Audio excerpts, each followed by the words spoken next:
온톨로지라고 이름을 붙인 이유는 본질은 문제 해결에 있다고, 고객의 문제에 맞춰서 변경이 되기 때문에 그렇습니다. 저한테 딱 맞는 100사이즈 수영복을 얼마입니까? 이거는 사업과 관련된 얘기라 조금 에 스탁을 받은 친구들도 있어요. 그럼 지금 몇 배요?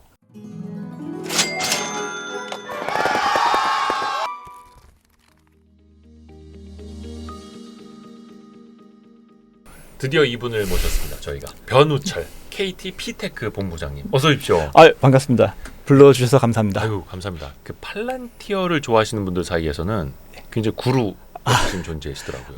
예, 정말 많은 기대를 주셔서 고맙고 항상 좀 걱정도 있고 부담도 좀 가지고 있습니다. 아니, 왜냐면은 이게 저희도 Y스트릿에서 처음으로 이제 팔란티어 콘텐츠를 다루게 되는데, 네. 저도 이제 고민인 게, 팔란티어는 잘 아시는 분들은 거의 그 회사 직원보다 이 회사를 더 잘 알아.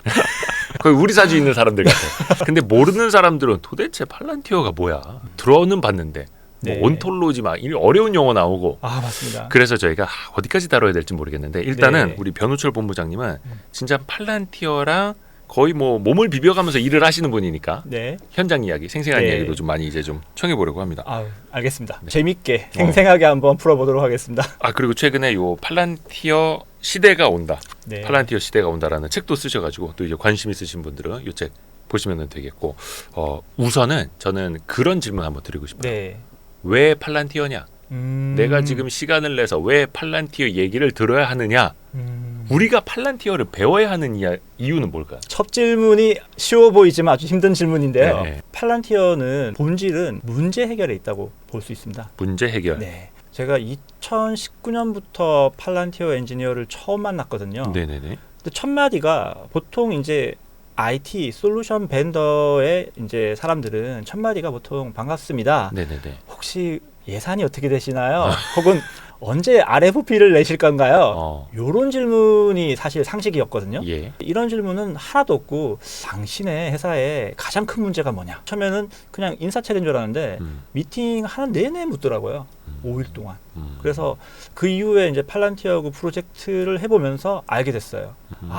팔란티어는 고객의 문제 해결의 진심이구나.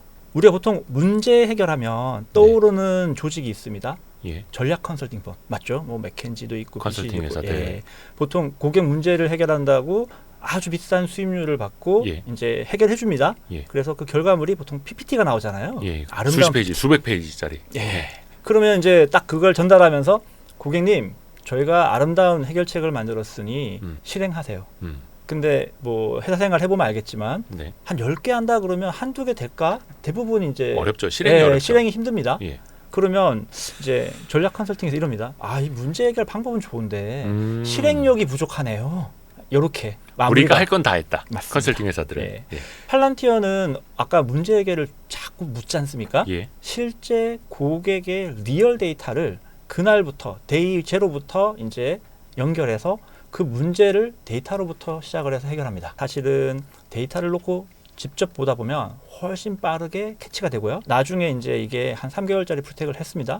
그러면 실제 데이터를 가지고 시스템이 남는 거니까 PPT가 아니잖아요. 그리고 실제 돌아가는 시스템이잖아요. 문제 해결될 피저빌리티가 확실히 높죠. 그런 차이가 있다. 근데 이렇게 들어서는 조금 모호합니다. 왜냐하면 저희 이제 그 현장에서 겪어본 게 아니기 때문에. 맞습니다. 고객님의 문제를 해결해드리겠습니다. 뭐 보험회사에서도 하는 얘기고, 맞아요. 모든 분들이 하는 얘기이기 그렇죠. 때문에. 근데 변우철 전무님은 KT에 앞서서 그러니까 두산 인프라코, 지금은 이제 HD 현대 인프라코어죠. 그리고 DLENC 직전에도 팔란티어를 도입을 하셨고. 그러면 도입 전후 뭐가 어떻게 달라졌는지를 좀 요 전후를 제가 설명하기 앞서서 하나 더 좀 얘기를 드리고 가고 싶은 게 하나 있는데, 아까 이제 팔란티어는 고객 문제 해결의 진심인 회사라고 했잖아요. 고객 문제가 무엇이냐에 따라 팔란티어라는 회사를 다르게 고객은 인지합니다. 이걸 한번 해석하자면 Y스트릿이라는 회사가 문제가 있다고 지금 대표님이 느꼈어요. 우리 좋은 콘텐츠는 정말 많은데 이게 통합이 안 돼가지고 의사결정을 못 하겠어. 뭐부터 해야 될지를. 그러면 팔란티어가 와서 이거를 딱 정리해가지고 대시보드를 만들어서 우선순위를 착 줬어요. 그래서 이렇게 실행하면 되겠다라고, 문제가 해결됐다라고 만약에 대표님이 느꼈습니다. 그러면 대표님은 팔란티어를 그냥 대시보드 만드는 회사구나 라고 생각할 수 있을 거예요. 딱 컨설팅 회사처럼 거기까지. B라는 회사가 팔란티어한테 의뢰를 했는데 그게 AI를 활용해서 문제를 풀었어요. 팔란티어로. 그러면 팔란티어 솔루션은 AI 플랫폼인가? 라고 인식을 할 겁니다. 어떤 보험회사에서 고객 관리가 힘든데 팔란티어를 통해서 고객 관리를 효율적으로 하는 문제를 해결했어요. 그러면 팔란티어 솔루션을 고객 관리라고 생각하겠죠. 해외 비즈니스를 하는 큰 제조업체가 있다 하겠습니다. 통합이 안 됐는데 글로벌 다 통합을 했어요. 그걸 통해 가지고 운영을 해요, 팔란티어로. 그래서 문제를 해결했어요.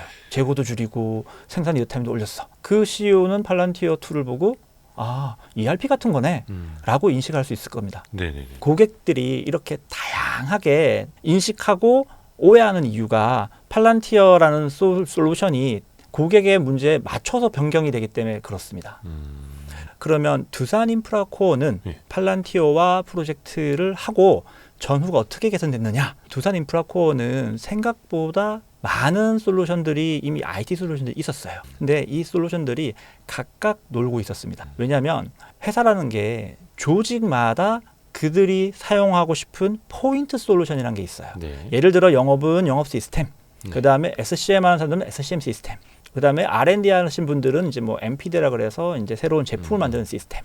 두산인프라코어는 이렇게 많은 시스템들이 다 각각 스탠드얼론처럼 유기적이지 않게 운영되고 있었습니다. 보통 회사들이 그러잖아요. 자기 부서에 필요한 거 따로따로. 네. 근데 문제는요. 보면 다 연결돼 있거든요. 엔드투엔드라고 보통 표현을 하는데 그러다 보니까 인프라코어에서는 팔란티어를 통해서 각각 독립되어 있던 시스템들을 통합하고 그 데이터를 의사결정할 수 있도록 만들었습니다. 네. 그래서 어떤 거랬냐면 CEO께서 팔란티어로 앞으로 사장단 회의를 하겠다. 제일 첫 번째로 만든 게 이제 그래서 제품 개발 회의체를 하기 위한 솔루션을 만들었어요. 그러면은 그 그냥 사장님이 페이스톡으로 하자든지 줌 미팅으로 하자든지 로도 할 수 있는 거지 않습니까? 미팅을 하는 방식은 그렇게 다양하게 나올 수 있지만 무엇이든 쓸 수 있지만 그 미팅에 대한 본질, 문제 해결에 대한 본질은 어디서 오냐면 데이터에서 오잖아요.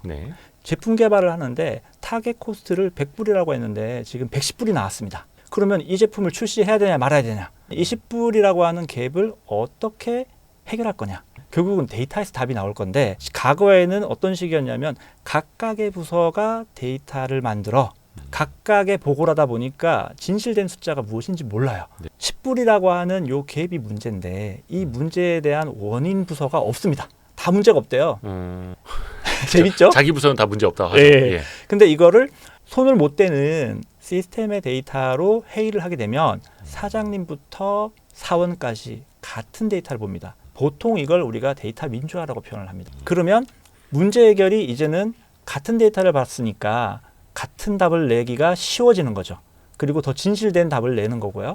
이런 식으로 이제 제품 개발이라고 하는 사장단 회의에 사용되는 데이터와 그거를 조작 없이 쓰기 위해서 하나의 이제 큰 대시보드를 만든 거죠. 그 대시보드에 이렇게 팔란티어 이렇게 써 있습니까? 팔란티어라고 안 쓰고요. 그때는 D-스퀘어라고 그래갖고 시작을 했고 프로젝트명은 나중에는 DI360이라고. 이 D는 당시에 뭐 두산인프라코어의 360도를 같이 보고 소통하자. 그렇게 해서 뭔가 데이터 민주화. 그러니까 사장님부터 말단 직원까지 같은 데이터를 보면서 뭔가 더 효율적으로 굴러가도록 도와주는 것 같은데 솔직히 여전히 제가 이해는 안 됩니다. 여러분도 여기까지만 듣고 팔란티어를 내가 다 이해했어라고 하면 사실 그건 좀 거짓말이고. 맞습니다. 근데 우리가 팔란티어를 처음에 많이 들었던 건 CIA가 처음에 투자한 회사 피터 틸, 그러니까 페이팔 마피아인 피터 틸이 처음에 투자를 해서 설립한 회사 이러면서 되게 많이 알게 됐었잖아요.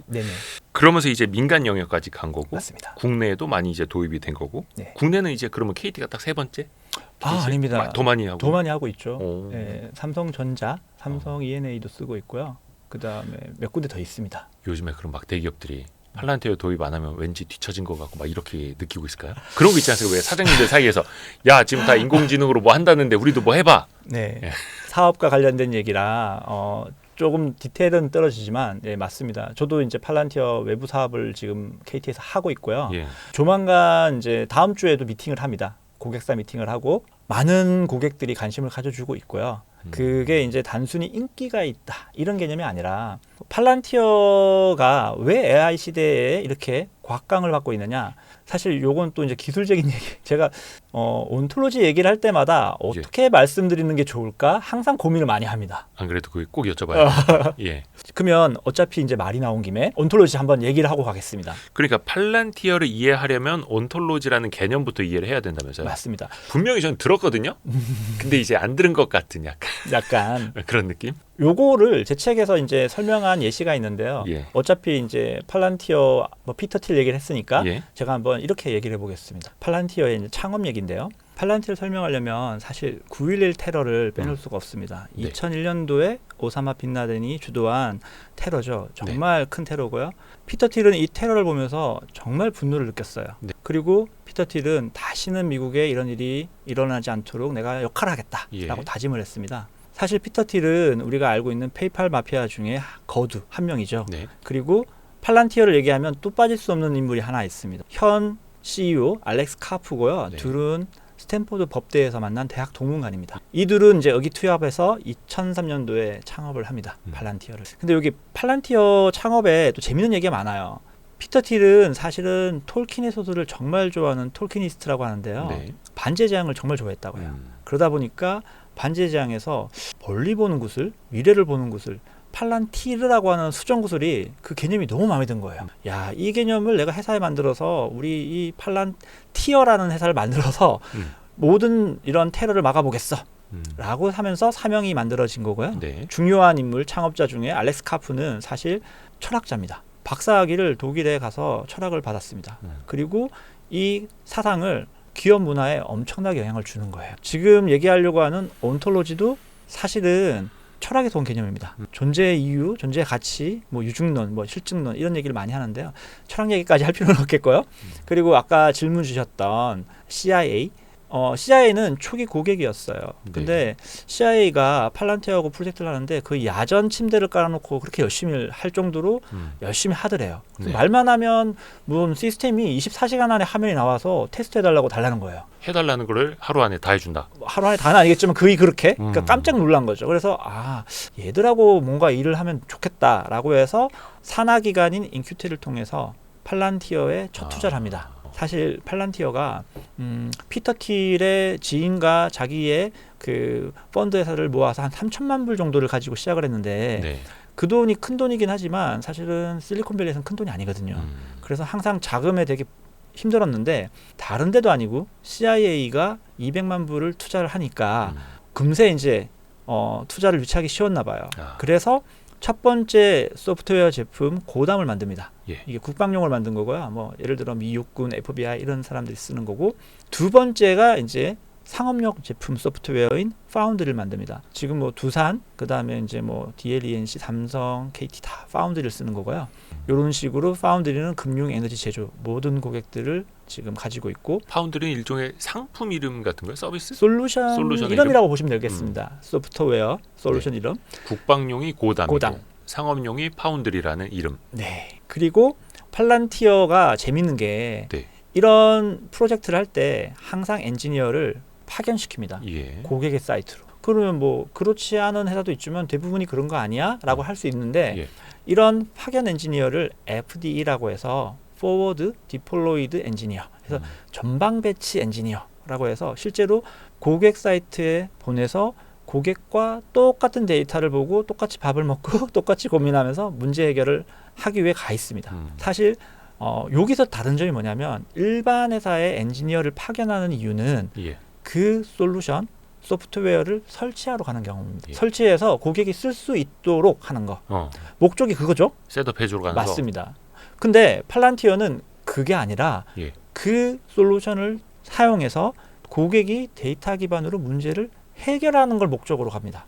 단순 설치로 끝나는 게 아니라. 아니고요. 네. 설치는 중요하지 않고요. 설치는 바로 되니까 그 설치를 통해서 실제 고객의 데이터를 가져와서 고객과 수많은 토론과 고민을 같이 하면서 실제 고객이 가진 문제를 해결하기 위해서, 그리고 그 해결의 가장 효율적인 방법이 FD라고 하는 형태의 엔지니어를 파견하는 형식이라고 볼 수 있습니다. 그러면 아마 이제 드는 생각이 예. 야, 저렇게 되면 매출을 하려고 하는데 엔지니어 수가 부족하면 어떻게 되는 거야? 이제 이런 고민이 생기겠죠. 네. 그래서 더 많은 엔지니어를 고객의 사이트로 가서 문제 해결을 할 수 있도록 아폴로라고 하는 이제 운영 시스템을 만든 거예요. 아폴로는 운영 시스템. 네, 자동으로 운영해주고 업데이트해주고 그 복잡한 파운드리 코드를 알아서 업데이트해주는 아주 효율적인 시스템이라고 할 수 있고요. 소프트웨어 개념. 네, 소프트웨어죠. 온톨로지는 사실 철학적인 존재에 대한 이유, 가치에 대한 학문인데 팔란티어에 온톨로지라고 이름을 붙인 이유는 실제 비즈니스에서 벌어지고 있는 로직이 있을 거잖아요. 네. 그리고 그 결과값으로 혹은 인풋값으로 데이터가 있을 거고 프로세스도 있죠. 회사에. 예. 이거를 가상 공간인 팔란티어 파운드리 안에 예. 재현한 거. 이게 온톨로지라고 저는 얘기를 해요. 결국은 디지털 트윈의 비슷한 개념입니다.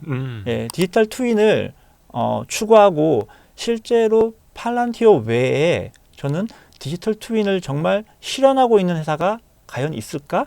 적어도 저는 팔란티어는 디지털 트윈을 실현하고 있다라고 자신 있게 말씀드릴 수 있는데 그 외의 경쟁사들은 사실 온톨로지라고 하는 컨셉은 없습니다. 우선 팔란티어의 온톨로지는 실제 비즈니스 프로세스 회사에 있는 업무 단위를 가상 공간에 재현해 놓았다. 어떻게?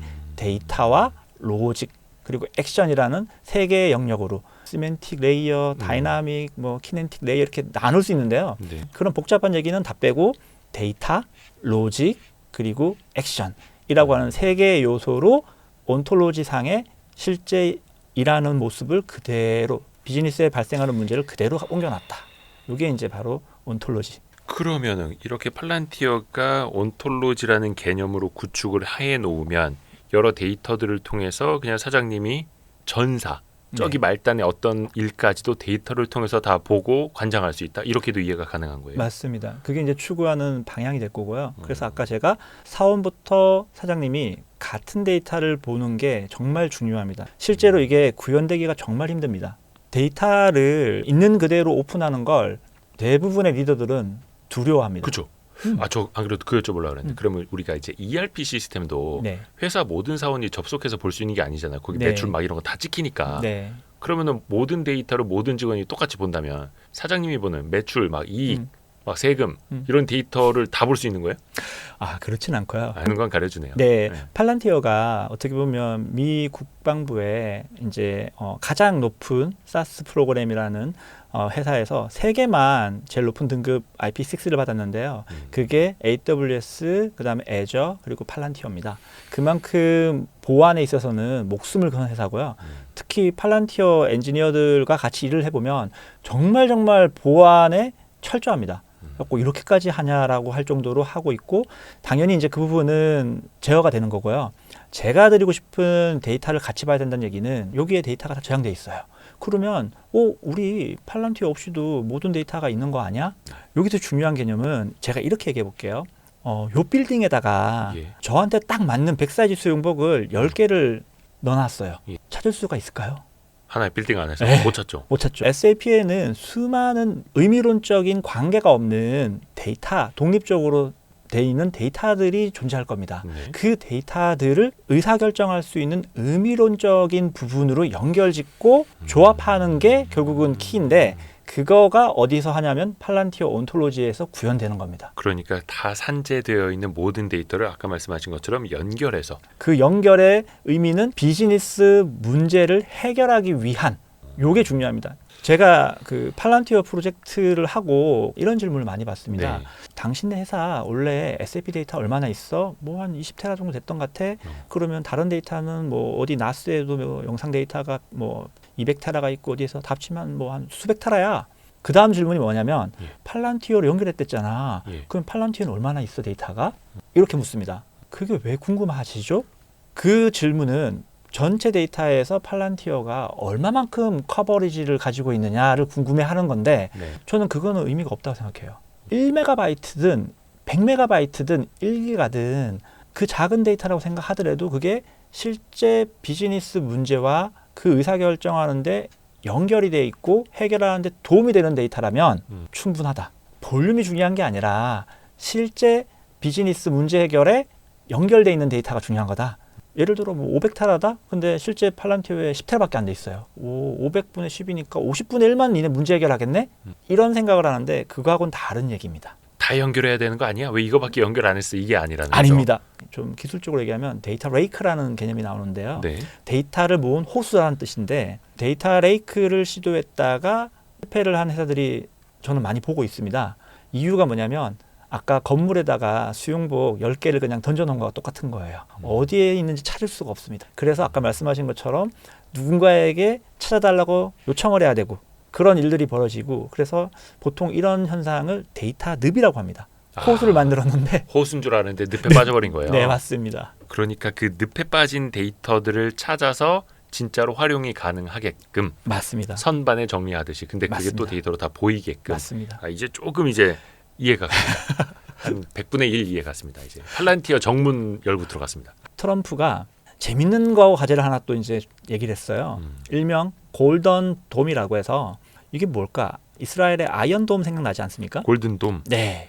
이게 뭐냐면 우주 공간에서 모든 미사일을 공격용 미사일을 요격하겠다. 네. 이런 체제를 말하는 겁니다. 근데 이 체제가 지금 나온 컨셉이 아니고요. 40년에도 있었어요. 그러면 40년 전에는 안 됐던 게 지금은 되냐? 누구 때문에 되냐? 팔란티어가 있기 때문에 이제는 가능하다라고 미국은 보는 것 같습니다. 그렇게 어떻게 보면 ICBM 같은 거, 네. 대륙간 탄도미사일 이런 거는 요격하기가 굉장히 어렵다 맞습니다. 하더라고요. 속도도 엄청 맞습니다. 빠르기 때문에. 그러면은 거기에 팔란티어의 기술이 어떻게 쓰이는 거예요? 뭐 예를 들어서 아까 이제 추측을 해보자면 네. 러시아의 전차가 어디 있는지 뭐 인공위성에서 찍은 맞습니다. 데이터를 가지고 실시간으로 분석해서 정보 전달. 맞습니다. 근데 이거는 우리나라 국방부나 이런 데서도 뭐 북한의 인공위성 이렇게 보고 있듯이 네. 비슷한 거 아닐까? 그러니까 팔란티어가 하면은 뭐가 다른지 그게 되게 궁금해요. 이건 제 생각입니다. 추측인데요. 우주 공간에서 요격을 하다가 실패를 하면 지상에서 요격을 해야 될 거지 않습니까? 네. 그러면 이런 통합에 대한 데이터 처리 그리고 스피드 이제 연결이 돼 있다라는 게 이제 팔란티어의 온톨로지의 핵심 중에 하나인데 그 연결이 그냥 아무런 의미 없는 연결이 아니라 문제 해결하는 의사결정에 맞물려 있다는 뜻이거든요. 그런 관점으로 이제 구현이 되다 보니까 이제 팔란티어니까 할 수 있다라고 제가 얘기를 드리고 싶습니다. 특정 어느 나라에서 ICBM을 쐈다 네. 치면 이게 지금 속도가 얼마고 1분 뒤에 고도 어디까지 올라가고 어디에서 격추하면 되는데 만약에 여기서 실패하면 2차 3차 어디서 준비하고 맞습니다. 이런 것들을 다 한 방에 그거가 결국은 데이터의 통합이겠지 않습니까? 예를 들어 저궤도 위성을 뭐 몇천 개를 띄웠는데 1번이 만약에 요격을 실패했을 때 2번, 3번, 4번, 5번, 6번이 어느 시점에 어디를 공격해야지 가능하다라는 게 결국은 다 데이터 연결인데 첫 번째는 아마 프로세싱에 대한 부분일 거예요. 40년 전에는 이 부분이 아마 ICBM 날아가고 떨어지는 그 순간에 그 연산 처리가 안 됐을 거고요. 그쵸. 지금은 이제 가능한 시대에 왔고 그래서 사실은 하드웨어적인 부분은 예전에 이제 40년 전에 나사가 독점을 했기 때문에 비용이 비쌀 뿐이지 인공위성 때도 띄웠습니다. 지금은 이제 예를 들어 스페이스 X를 통해 가지고 뭐 20번씩 이제 1단 로켓을 재활용하니까 비용은 많이 줄겠지만 하드웨어적인 부분에 대한 부분은 큰 차이가 없다 봐요. 그리고 두 번째 뭐 센서나 이런 부분도 물론 지금 좋아졌긴 하지만 큰 차이 없는데 가장 큰 차이가 결국은 소프트웨어. 이걸 계산하고 트래킹해내서 실행시킬 수 있는 이 소프트웨어가 차이가 있는 거고 사실 알렉스 카프가 기술공화국 선언이라는 책에서 자기 본인이 지은 책에서 뭐라고 했냐면요. 앞으로는 하드웨어는 소프트웨어의 액세서리가 될 거다. 저는 그게 이 골든돔 프로젝트에 딱 맞는 얘기가 아닐까 싶어요. 하드웨어 성능도 물론 중요하지만 그걸 어떻게 운용하느냐가 핵심이다. 맞습니다. 이런 개념으로요. 네. 그러면 약간 이런 개념도 맞는 걸까요? 그럼 팔란티어 시스템이 뭐 ICBM을 격추하기 위한 이른바 골든돔. 그러면은 그 골든돔의 역할하는 이 미사일들이 어느 지역의 어느 창고에 몇 기가 어떻게 관리되고 있는지까지 충분히 가능하죠. 거미줄처럼. 신기하네. 그러니까 이 수정구슬처럼. 네. 나는 여기 있지만 우주 공간을 바라볼 거야. 그게 다른 방산 기업들, 다른 데이터 기업들과 또 확연히 차이가 나는 거죠. 그 중에 하나가 이제 온톨로지입니다. 그 또한 온톨로지가 있기 때문에 연결이 되는 거고요. 핵심은 연결. 모든 데이터들을 연결한다라는 거. 의미 없는 연결이 아니라 의미론적 연결. 요게 어떻게 보면 정확한 학술적인 온톨로지가 아니라 어떤 의사결정과 문제와 연결돼 있는 연계성을 표현하는 이제 온톨로지를 그냥 가상적으로 좀 보여드린 거다라고 할 수 있을 것 같습니다. 그러니까 회사의 설립 목적부터 방향, 기업 문화, 실행하고 있는 것까지를 이제 좀 머리에 들어옵니다. 그렇습니까? 그래서 어디 가서 이제 아는 척할 수 있겠습니다. 온톨로지라는 게. 아까 그 팔란티어 엔지니어들 해서 고객의 회사 사이트에 다 들어가서 고객이 먹고 자고 어떻게 하는지까지 다 파악을 한다라는 건데, 그러니까 다른 기업의 엔지니어들도 파견을 나가긴 나가잖아요. 맞습니다. 영업 직군도 그 회사 맨날 왔다 갔다 하고 같이 이제 이야기하고. 그러면 다른 솔루션 기업 엔지니어들과는 좀 어떻게 다르다는? 그 기업 문화부터 이게 또 이어지는 거잖아요. 네, 맞습니다. 제가 아까 2019년에 팔란티어 엔지니어를 처음으로 만났을 때 첫 질문이 안녕하세요. 이름을 소개합니다. 그 다음 질문이 딱 하나였어요. 네가 생각할 때 니네 회사의 가장 큰 문제는 뭐냐? 문제를 계속 퀘스천을 하는 거예요. 일반적인 소프트웨어 솔루션을 파는 회사의 엔지니어들은 고객사에 가서 설치가 언제까지 돼야 되냐? 이게 가장 큰 질문입니다. 이미 우리 소프트웨어는 나와 있고 가져가서 설치를 해줄 건데 너 프로젝트 종료 일자가 언제야? 킥오프가 언제야? 그래서 중간 보고는 어떻게 할 건데, 이런 일정에 되게 관심이 많습니다. 왜냐하면 설치를 해야 되니까. 그들의 목적은 고객이 그 솔루션을 잘 쓸 수 있도록 까집니다. 그러면 고객이 그 솔루션을 가지고 자기들이 가진 문제를 해결했냐 안 했냐까지는 그들 엔지니어들의 알바가 아닌 거죠. 근데 팔란티어는 설치가 아니라 어차피 SaaS 프로그램이라는 거는 그냥 플러그인처럼 꽂으면 쓰는 거고요. 데이터만 넣으면 쓰는 거고, 이걸 어떻게 빌드하느냐, 고객의 문제에 맞게. 그래서 그게 뭐 대시보드가 될 수도 있고 AI 플랫폼이 될 수도 있고 오퍼레이션 시스템이 돼서 ERP처럼 역할을 한다고 했던 게, 결국은 이 온톨로지를 어떻게 구성해서 문제를 해결할 거냐에 대한 대답인 거죠. 그래서 팔란티어 엔지니어들의 목적은 단순 설치가 아니라 고객의 문제를 실질적으로 해결하는 모습까지를 목표로 둡니다. 그게 가장 큰 차이라고 볼 수 있어요. 그래서 이걸 예시로 들자면 그 팔란티어 엔지니어들이 던지는 세 가지 질문이 있다고 책에서도 봤는데, What decision? 뭘 결정할 건데? How much impact?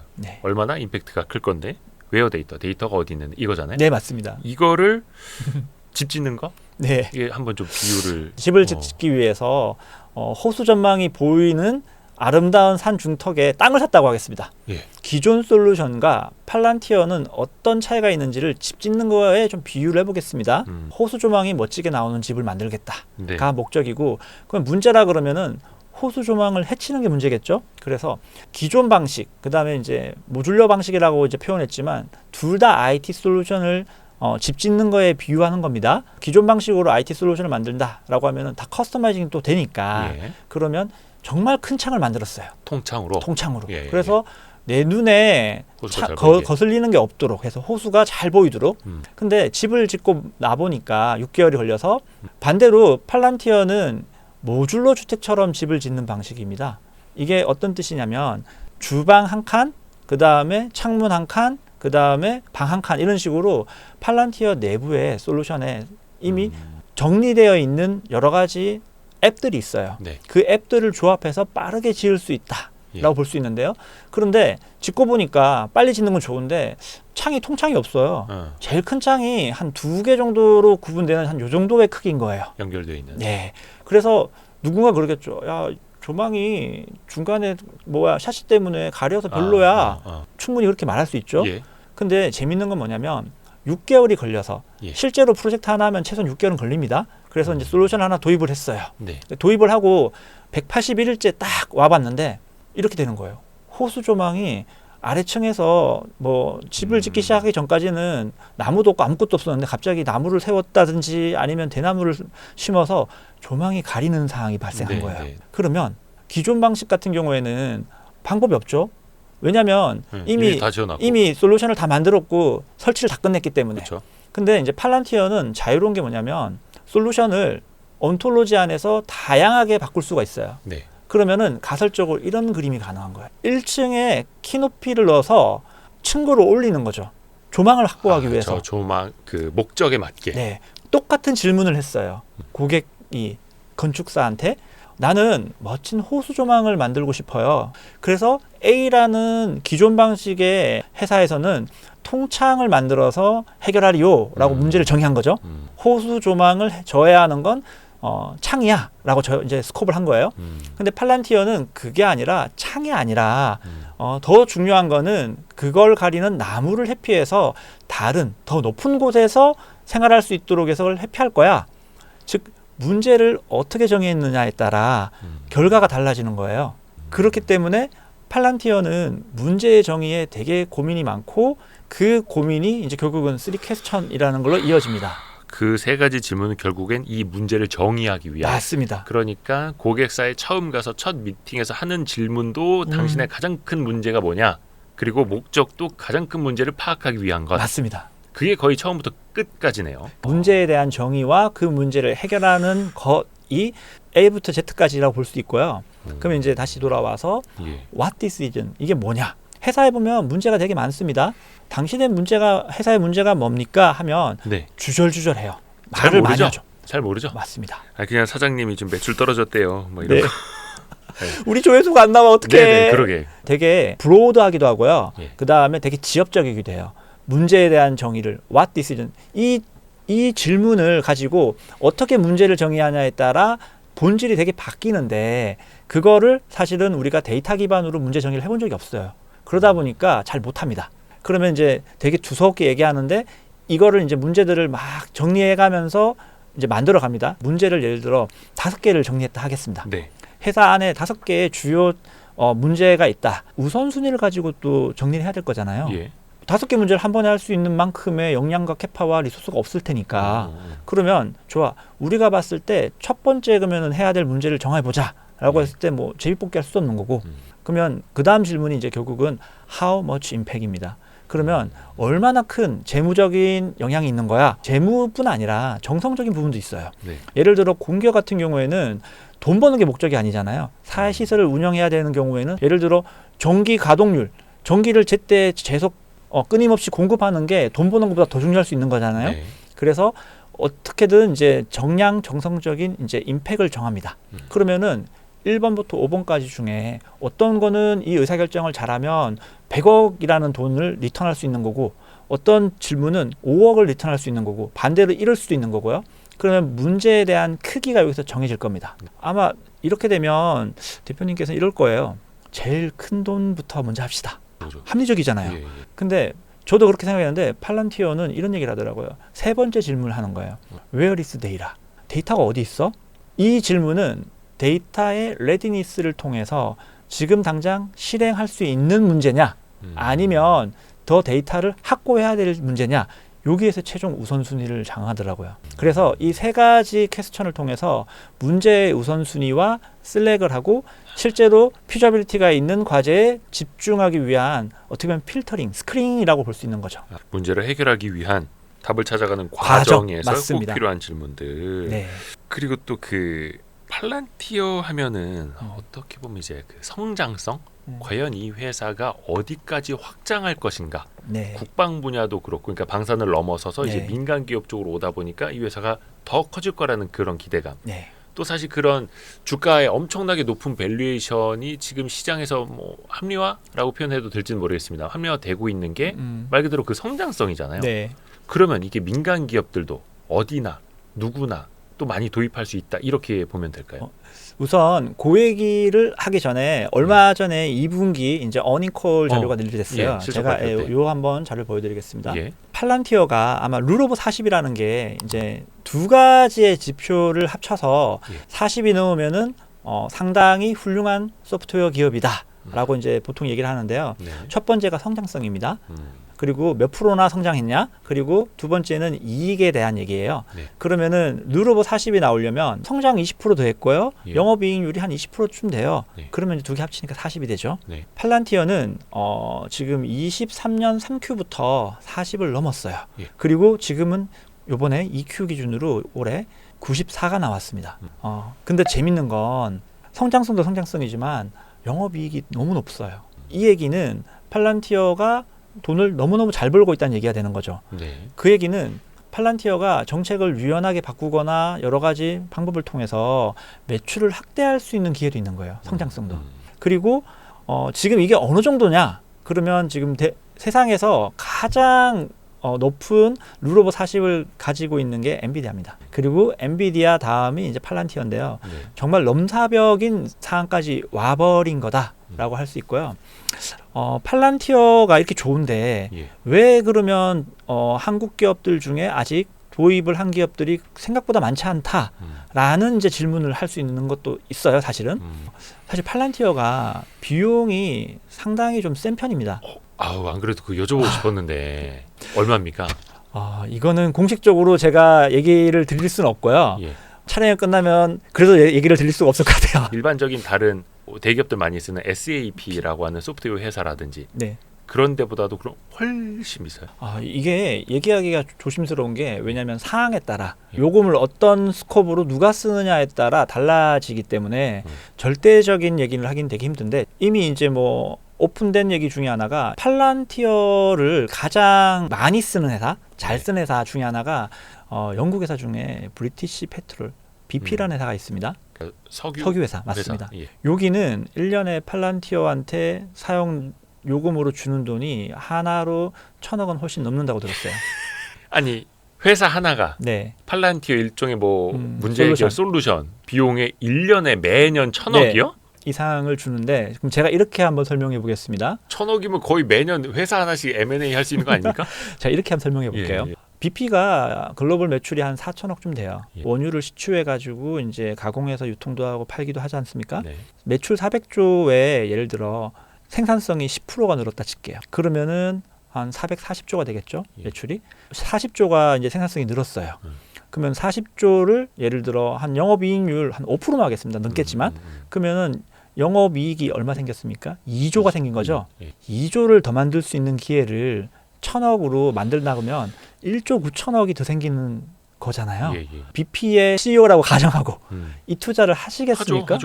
하죠. 1,000억이라는 돈을 단순하게 투자라고만 바라보고 그 스콘만 본다 그러면 너무 큰 돈인데 이 회사 입장에서는 사실은 1,000억을 넣어서 생산성 10%를 달성했다라고 지금 얘기를 하기 때문에 그러면 이런 ROI 구조가 나옵니다. 그래서 팔란티어가 도입을 할 때 가장 힘든 것 중에 하나가 이런 솔루션들은 사실은 관계 기반 혹은 네트워크 기반의 이제 판매가 아니라 성과 기반의 판매입니다. 이 솔루션을 도입해서 너희가 얼마나 더 많은 문제를 해결해서 그걸로 얻을 수 있는 예상이익이 얼만큼 되는지를 놓고 투자 판단을 하는 거예요. POC, Proof of Concept이라고 하는 POC 기간을 거치고 이게 충분히 우리가 정의한 과제에 리턴이 생길 수 있겠다라고 확신이 들면 그때 이제 사실은 엔터프라이즈 하고 정식 계약이 되고 사용이 가는 거고 이걸 뭐 트라이얼 모드 우리 보통 보면 이제 뭐 B2C 기업들은 15일 써보고 판단하세요 이런 얘기 많이 하잖아요. 그런 솔루션 방식이 아니라 철저하게 B2B에 최적화된 방식이고 그리고 문제 해결하는 이유가 방금 제가 한 요 얘기 때문에 그들은 문제에 집착을 하는 겁니다. 그러면 딱 들어가서 청진기 대보고 얘네는 답 안 나온다. 그러면 드롭시킬 수도 있어요? 그거는 뭐 여러 가지 상황이 발생할 수 있겠죠. 프로젝트 해서 무조건 다 도입하는 건 아니니까요. 근데 일단은 기본 사이즈가 정말로 쟁쟁한 대기업들부터 팔란티어 솔루션을 도입할 수는 있겠네요. 맞습니다. 사이즈가 일단은 그러니까. 지금은 팔란티어의 정책이 어느 정도 규모가 되는 라지 컴퍼니를 대상으로 계속 영업을 하고 있기 때문에 이 부분은 추후에 이제 어떤 이제 스킴이 나오냐에 따라 달라지겠지만 현재까지는 이제 그런 형태입니다. 그러니까 이제 왜 다른 대기업 CEO 분들이나 임원분들도 고민 되게 많이 하실 거 아니에요. 지금 뭐 변우철 전무 이야기 들어보니까 다른 기업들도 팔란티어 도입을 해갖고 막 이익률도 좋아지고 막 비용 절감하고 한다 하는데 특히 경영자들한테는 비용 절감이 네 글자만큼 이제 중요한 게 없지 않습니까? 그러면은 그 정도 비용 해서 ROI가 나올 수 있다까지는 좋은데 실패했던 케이스 이거 팔란티어 써봤는데 별로다 우리 이거 괜히 헛돈 쓴 것 같다 이런 케이스는 그러면 아직까지 없을까요? 지금 저는 2번의 대기업군에서 팔란티어를 도입하고 나름 성공을 했다라고 평가를 받고 있고요. 지금 KT에서 3번째 도전을 하고 있는데 물론 팔란티어를 쓰다가 실패를 했다라는 기업이 있을 수는 있겠죠. 근데 저는 아직까지 한국에서는 못 봤고요. 쓰다가 이 솔루션을 버린 케이스는 없습니다. 다들 아직까지 열심히 잘 쓰고 있고 더 디벨롭하기 위해 노력을 하고 있고요. 근데 그것도 비용도 이제 매년 이거는 이제 서브스크립션 비용이니까 구독료죠. 유튜브 구독료처럼. 네, 맞습니다. 끊으면 못 보고. 맞습니다. 그럼 이제 팔란티어 도입을 해놓고 이거는 거의 그러면 고객사가 여기 이탈을 못 하겠네요. 뭐 그럴 수도 있고 저는 이제 이거가 락인이라고도 누군가는 얘기할 수 있겠지만 그렇기 때문에 더더욱 이 솔루션은 ROI를 증명하는 모델을 거쳐서 의사결정이 될 수밖에 없습니다. 왜냐하면 그게 아니라 그러면 누군가는 나중에 책임을 져야 될 일이 벌어질 수도 있겠지 않습니까? 신중에 신중을 기할 수밖에 없는. 큰 돈 들어가고 매년 들어가니까. 되게 중요한 이슈겠네요. 그러면은. 그래서 우리나라도 그걸 도입한 대기업들은 그만큼 고민을 많이 했다라는 거. 아까 그 국방에 대해서 좀 이야기했는데 이게 팔란티어가 그러면 이제 민간 기업 사이드에서도 굉장히 이제 확장성 있다라는 이제 이해가 갔습니다. 미국의 CIA도 먼저 투자를 했던 거고 그러면 대한민국 국방부도 팔란티어 솔루션을 도입할 수 있을까요? 요거는 제가 대답할 수 있는 얘기는 아닐 것 같고요. 네. 그냥 한번 상상의 나래를 펴보자면 이럴 수는 있을 것 같습니다. 팔란티어는 기본적으로 솔루션을 제공하는 거고 거기서 만들어진 로직과 데이터는 다 고객에게 귀속됩니다. 팔란티어가 볼 수가 없어요. 팔란티어 자체 서버로 연결해서 막 이렇게 가져가는 거 아니에요? 아닙니다. 팔란티어는 기본적으로 클라우드 플랫폼 위에서 도는데 그 클라우드 플랫폼의 데이터 스토리지를 팔란티어가 볼 수 없도록 계약도 돼 있고요. 기술적으로도 막혀 있습니다. 아니 근데 그 개발자들이 와서 볼 거 아니에요. 물론 이제 고객사가 마이크로소프트 애저를 쓰든 아마존 웹 서비스를 쓰든 연결이 돼 있으니까 들어가서 뭐 컴퓨터 열어보듯이 고난이 없죠. 그러면 그걸 보지 않고 솔루션을 만들어준다는 거예요? 아니죠. 만들 땐 당연히 보겠죠. 그리고 돌아가지 않습니까? 돌아간 다음에는 어차피 손 씻고 간다. 정확한 표현이고요. 클라우드니까 왔다 가는 거잖아요. 그 스토리지 자체는 고객사에 기속이 되고 그리고 특히 KT는 이제 고객의 데이터를 고객만이 볼 수 있도록 또 클라우드 환경 아래서 보안이 강화된 환경을 또 따로 제공합니다. 그렇기 때문에 절대 CSP라고 할 수 있는 AWS나 애저도 볼 수 없고요. 그 다음에 팔란티어도 볼 수 없도록 이제 막혀져 있고 그들과 같이 프로젝트를 했다라고 해서 고객의 로직과 데이터를 그들이 탈취하거나 가져갈 수 있는 일은 없습니다. 어쨌든 첫째도 보안, 둘째도 보안이니까. 팔란티어가 보안으로 시작한 회사인데 보안이 문제가 있다 그러면 정말 난리가 날 거예요. 국방부도 어떻게 보면 우리는 지구상 유일한 거의 분단 국가이고 팔란티어를 그러면 도입할 수 있다를 넘어서 도입해야 한다? 하면 더 좋다? 이렇게는 얘기해 볼 수 있을까요? 저야 팔란티어를 이제 옹호하는 입장이고 그다음에 그 가능성을 이제 무한히 보고 있는 입장이기 때문에 개인의 주장이라고 한다면은 하는 게 좋지 않을까? 젤렌스키가 스타링크를 끊는 그 일이 결국은 왜 두려웠겠습니까? 팔란티어의 도움 혹은 이런 소프트웨어의 도움이 전쟁의 승패를 좌지우지하는 시대에 살고 있는데 아까 카프의 얘기도 똑같죠. 전차 많고 비행기 많은 것도 중요합니다. 이런 하드웨어가 훌륭해지는 것도 중요하지만 지금은 하드웨어가 오히려 소프트웨어의 액세서리처럼 되어가고 있는 이 시국에 가장 훌륭한 소프트웨어를 우리가 안 살 이유가 어디에 있을까? 아마도 이제 데이터나 이런 이제 부분에 컨선이 많겠지만 팔란티어는 절대 고객의 데이터에 접근할 수가 없습니다. 현실적으로 되게 검증된 옵션이라고 저는 생각하는 거고요. 근데 이거는 제 개인의 의견, 회사의 의견도 아니고 뭐 팔란티어를 지금까지 많이 해봤던 관점에서 효율적인 부분을 저는 얘기하고 싶습니다. 특히 뭐 우리나라도 이제 전자전 많이 도입을 하려고 하고 있고 또 무인전도 언젠가는 대비를 해야 하는데 그러려면 이제 통합 시스템이 반드시 필요하잖아요. 네, 맞습니다. 그런 측면에서는 또 한번은 생각해 봄직한 옵션인 것 같고 예를 들어 미군의 메이븐이라고 하는 팔란티어 기반의 전시 작전 체계를 통합하게 해주는 소프트웨어가 있습니다. 이미 그게 팔란티어로 구축돼 있거든요. 거기도 그럼 미국 국방부도 매년 요금 내는 거예요? 구독료? 많이 내줍니다. 요번에 그 재밌는 게 트럼프 2.0에서 지금 제일 국가적 난제라고 생각하는 게 재정 적자를 해소하는 거예요. 지금 첫 번째 꺼내든 게 뭐냐면 머스크가 잠깐 리딩하다가 내려갔지만 도지 기반으로 정부에 대한 효율성을 만들겠다. 그래서 가짜 노동, 가짜 프로젝트를 다 없애버려. 프로젝트 다 줄여라고 했죠. 그래서 이제 팔란티어도 아마 국방하고 많이 하다 보니까 계약이 줄어들 거라고 되게 걱정을 많이 했었어요. 누군가는. 근데 실제로는 반대 현상이 일어났죠. 최근에 어닝콜 때 이제 알렉스 카프가 얘기한 것 중에 하나가 미국 정부하고 흩어져 있던 팔란티어와의 개별 계약들을 다 묶어서 그리고 10년간 묶어서 거의 14조 14조짜리 컨트랙을 한 거예요. 그럼 매년 1년에 1.4조씩.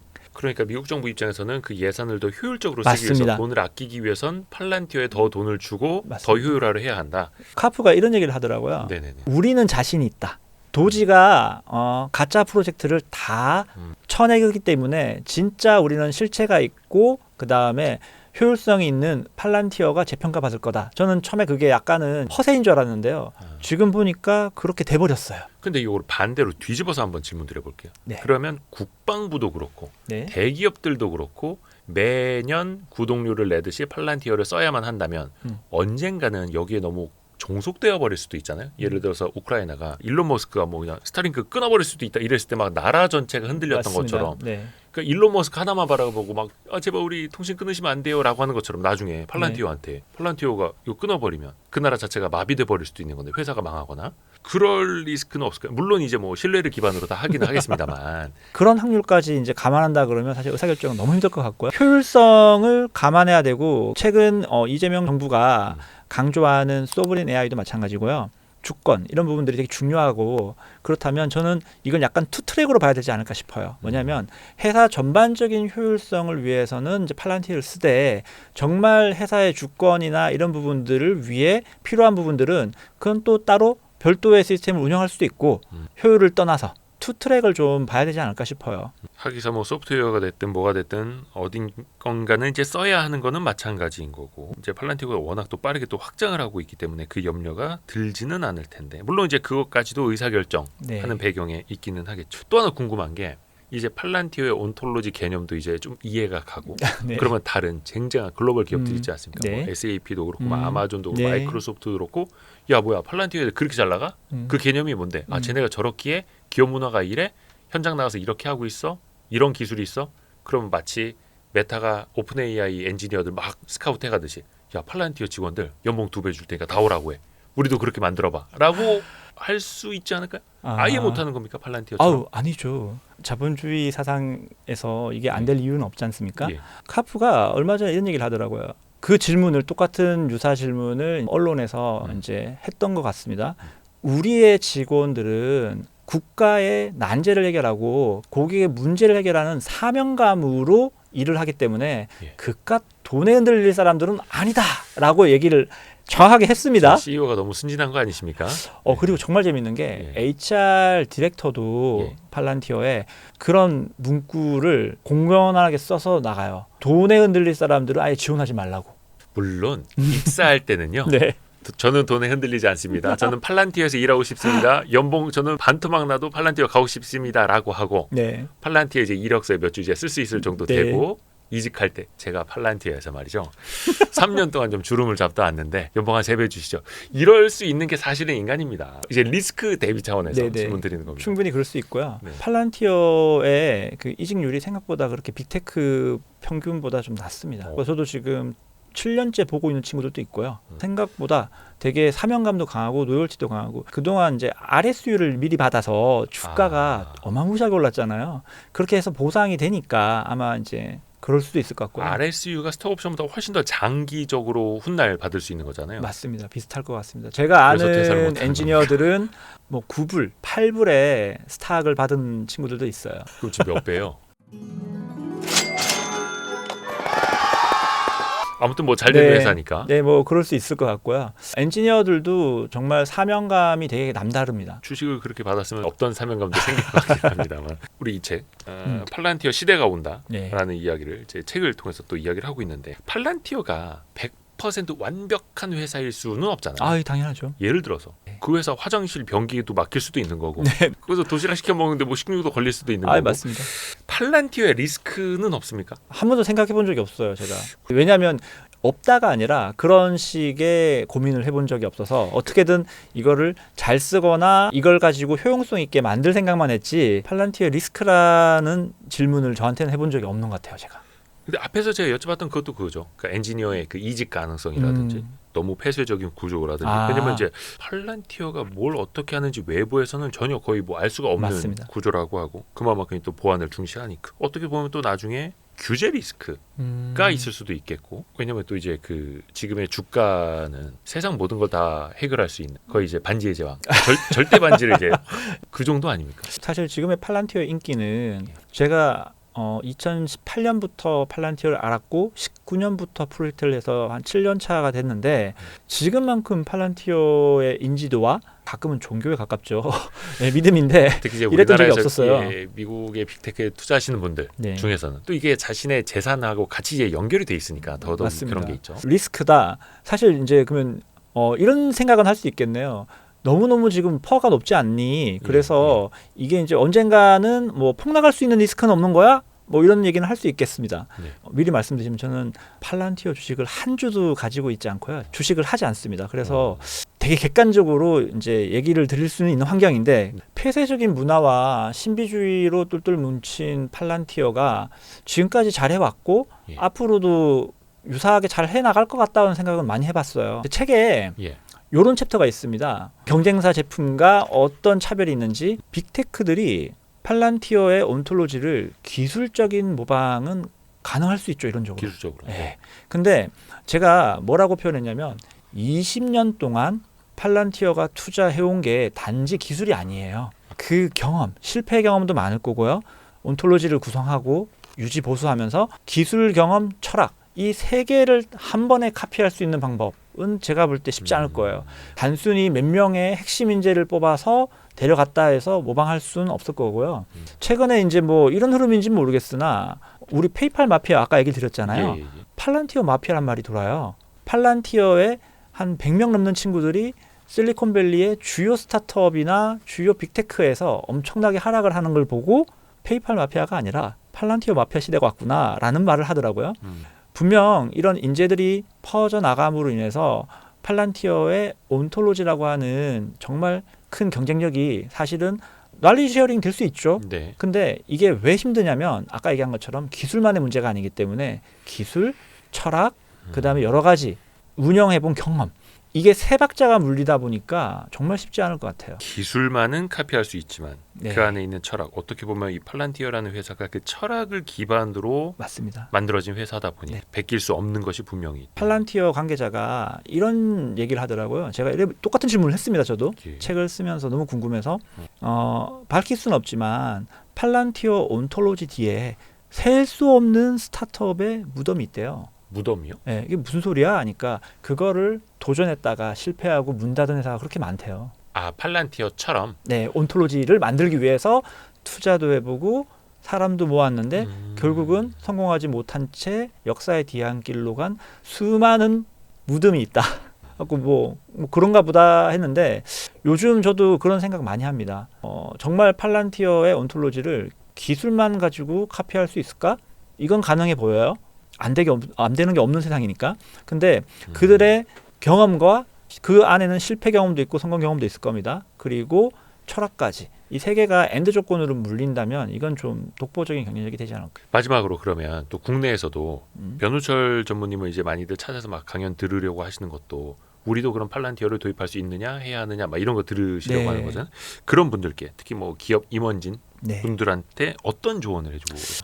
제가 강연회 때 이 얘기를 어떻게 할까 되게 고민을 하고 있는데요. 제 경험에서 온 얘기인데 보통 IT 프로젝트라고 하면 CEO들께서는 사실 그렇게 막 관심을 가지지 않습니다. 솔직히. 그냥 뭐 저 IT 담당 본부장이 알아서 하겠지. 나는 예산만 결정해주고 이렇게. 맞습니다.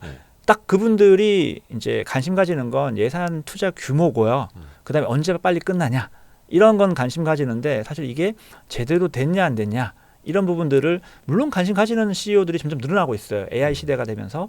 근데 팔란티어 프로젝트를 저는 IT 프로젝트라고 생각하면 실패할 확률이 훨씬 높아질 거라 생각해요. 이거를 단순히 특정 목적을 개선하고 그리고 해결하려고 하는 포인트 솔루션 뭐 예를 들어 SCM 솔루션, 제품 개발 솔루션, 고객 관리 솔루션 이런 관점으로 바라보면 실패할 확률이 되게 높은 게 있고 그렇기 때문에 팔란티어 도입을 고민하시는 의사결정권자들이 있다면 팔란티어 솔루션은 IT 프로젝트가 아니라 전사 디지털 혁신 프로젝트라는 관점으로 이해를 하셔야 되고 이 부분이 왜 필요하냐면 이걸 또 IT 투자라고 생각해서 IT 프로젝트라고 하면은 IT 투자에 프로세스를 태우는 순간 팔란티어 도입은 정말 힘들어집니다. 왜 이렇게 비싸부터 시작하고 그 다음에 요거하고 유사한 포인트 솔루션이 있는데 왜 이걸 써야 되는지부터 여러 가지 이제 컨플릭이 나고요. 그런 부분들에 대해서 어떻게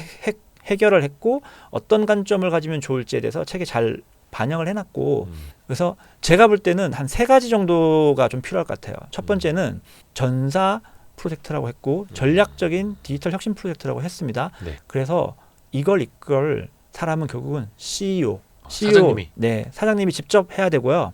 그게 안 된다 그러면 그에 준하는 고난을 가진 누군가, C-레벨의 누군가가 이끌지 않으면 CEO 정도는 될 수 있을 것 같습니다. 그리고 두 번째는 이 프로젝트를 추진할 전담팀이 있어야 돼요. 그리고 그 팀의 리더는 최소한 임원급이 돼야 됩니다. 왜냐하면 CEO와 커뮤니케이션을 하고 해야 되는데 어떤 일이 벌어질 거냐면 제가 아까 문제는 연결돼 있다 그랬잖아요. 그러면은 10개의 부서가 다 문제 연결돼 있다 그러면 이 문제를 해결하기 위해서는 기존의 질서를 깨야 됩니다. 기존은 우리 성을 지었으니까 너희는 참견 마. 우리 문제는 우리가 알아서 할게. 해결됐으니까 이제 해.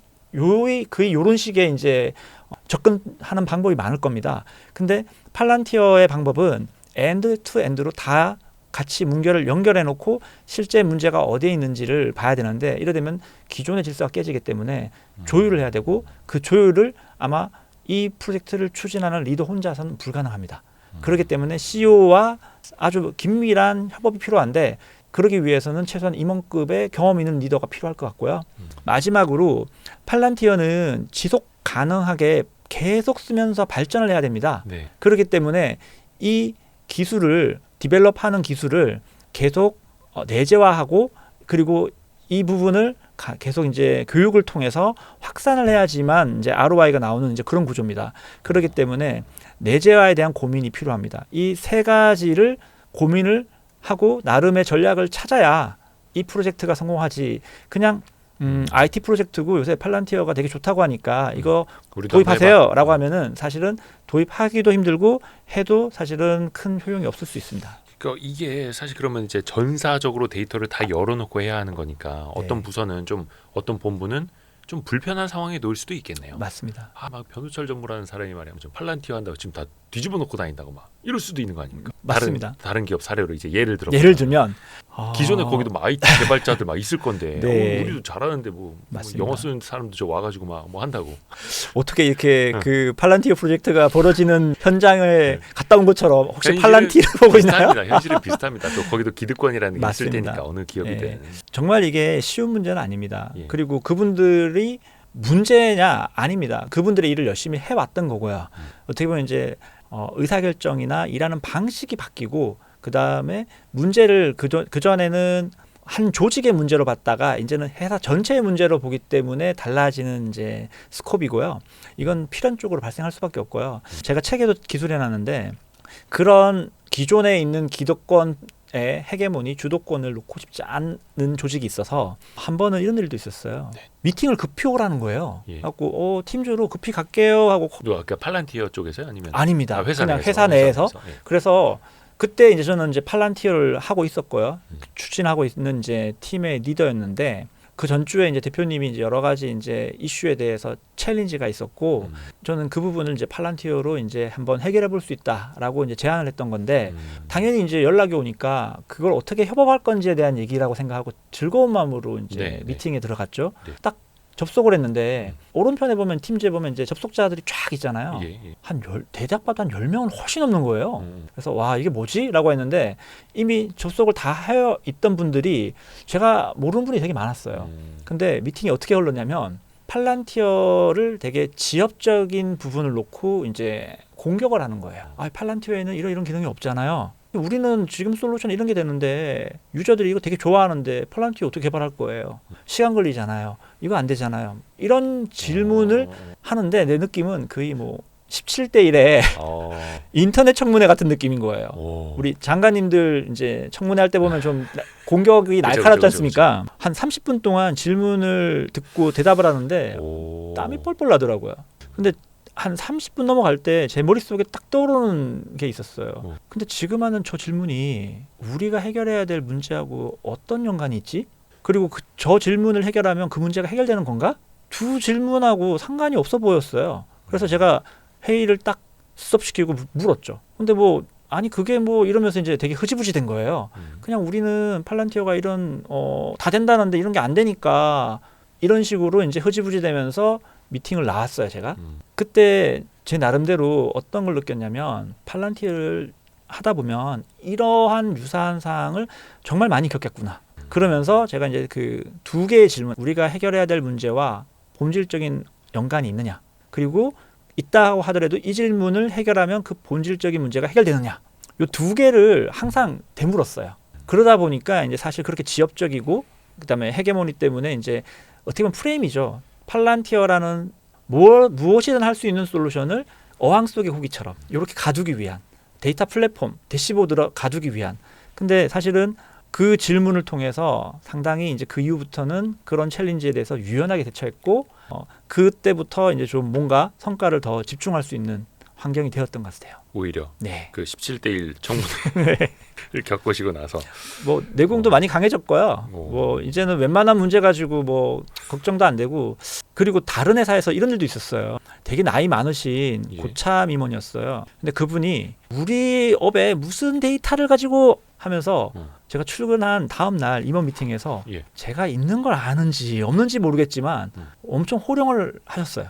근데 그때 조금 쫄았죠. 뭐지? 이러면서 엄청 높으신 분인가 보다 라고 했는데 똑같은 거예요. 기존의 질서를 허투하는 사람이 들어온 거에 대한 조직적 반감이지. 그렇죠. 예, 그거에 뭐 제가 잘못된 건 아니잖아요. 그래서 지금은 되게 태연합니다. 지금은 이제 고객이라고 할 수 있고, 기존에는 이제 동료들이죠. 다른 회사의 팔란티어를 쓰는 멘토 역할을 많이 했습니다. 제가 저한테 어려움을 얘기하면 많이 상담도 해주고 그 얘기를 많이 해주면서 다독였죠. 그냥 흔들리지 말고 열심히 하면 된다. 그러니까 어떻게 보면 팔란티어라는 요 수정구슬, 수정구슬로 모든 걸 다 들여다볼 수 있는데, 그러면 이제 기업 차원에서 보면 그 수정구슬 안으로 내가 들어가서 맞습니다. 나의 부서에 나의 본부의 모습을 다 보여줘야 한다는 거잖아요. 그렇죠. 그러니까 불편할 수밖에 없겠네요. 많이 불편합니다. 처음에는. 그래서 이러한 불편과 조직감을 넘나드는 조정이 필요하기 때문에 그거를 원활히 해줄 사람이 누가 있겠습니까? 대표님밖에 없는. 저는 변우철 전무님이라 알죠. 아니죠. 대표님이죠. CEO. 예, CEO가 됐든 아니면 그에 준하는 역할을 할 수 있는 그런 사람이 인게이지가 돼야 직접. 이 부분은 조정이 가능해질 겁니다. 안 그러면 되게 힘들 거고. 되게 오늘은 현실적인 이야기까지 다 들어봤습니다. 그러니까 팔란티어에 대한 어떤 모호한 개념 정리부터 실도입 사례까지. 물론 Y스트릿을 팔아도 팔란티어 솔루션을 도입할 돈이 안 나오겠습니다만 진짜 그 세상을 바꿔가는 기업, 또 이 미래가 되게 또 궁금해지기도 합니다. 네. 그래서 팔란티어 시대가 온다라는 책 바탕으로 했고요. 어떻게 보면 이미 팔란티어 시대가 온 것 같기도 하고. 더 올 겁니다. 더요? 아직도 멀었습니다. 엔비디아, 테슬라를 뛰어넘는 AI 패권 전쟁의 승자. 그래서 또 생생한 이야기는 변우철 전무님의 신간 통해서도 읽어보시기 바라겠습니다. 오늘 긴 시간 친절한 설명 너무 감사드립니다. 아닙니다. 불러주셔서 너무 감사합니다. 감사합니다. 고맙습니다. 네, 고맙습니다. 감사합니다, 전무님. 고맙습니다.